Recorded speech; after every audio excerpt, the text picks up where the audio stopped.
यीशु कहते हैं कि परमेश्वर का राज्य राई के दाने जैसा है, सबसे छोटा बीज जिसे नजरअंदाज करना आसान है, लगभग कुछ भी नहीं।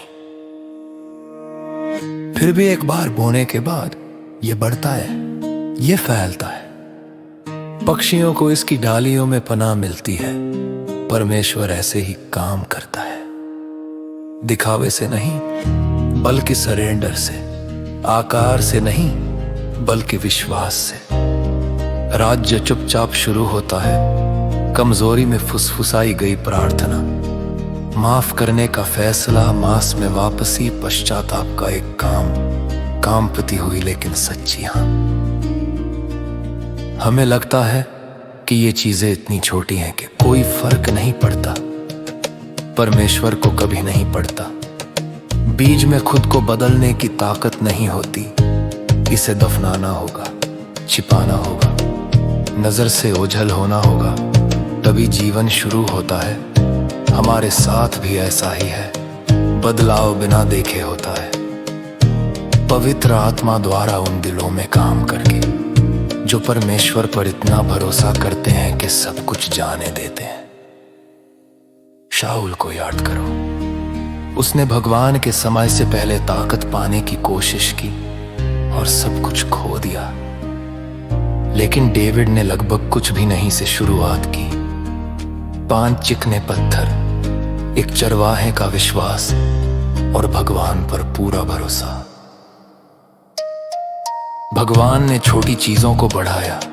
भगवान हमेशा ऐसा करते हैं। सुनार की धूल के बारे में सोचो, फर्श से झाड़ा हुआ बेकार लगता है, लेकिन सब्र से साफ करने पर सोने के छोटे छोटे कण दिखाई देते हैं। दूसरों के फेंके हुए में छिपा खजाना।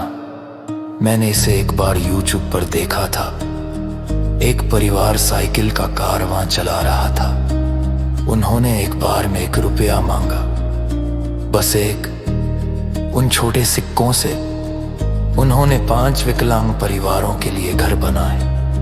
1 रुपया, 5 घर। साफ किया हुआ सोना। क्रॉस ही सबसे बड़ा बीज है। जो नाकामी जैसा लग रहा था वो जीवन का पेड़ बन गया। क्राइस्ट के कुचलने से दुनिया को मुक्ति मिली। तो आज प्रभु बस यही पूछते हैं, क्या तुम बीज बोने दोगे? क्या तुम भगवान पर भरोसा करोगे जो बहुत छोटा लगता है? छोटी शुरुआत को बुरा मत समझो।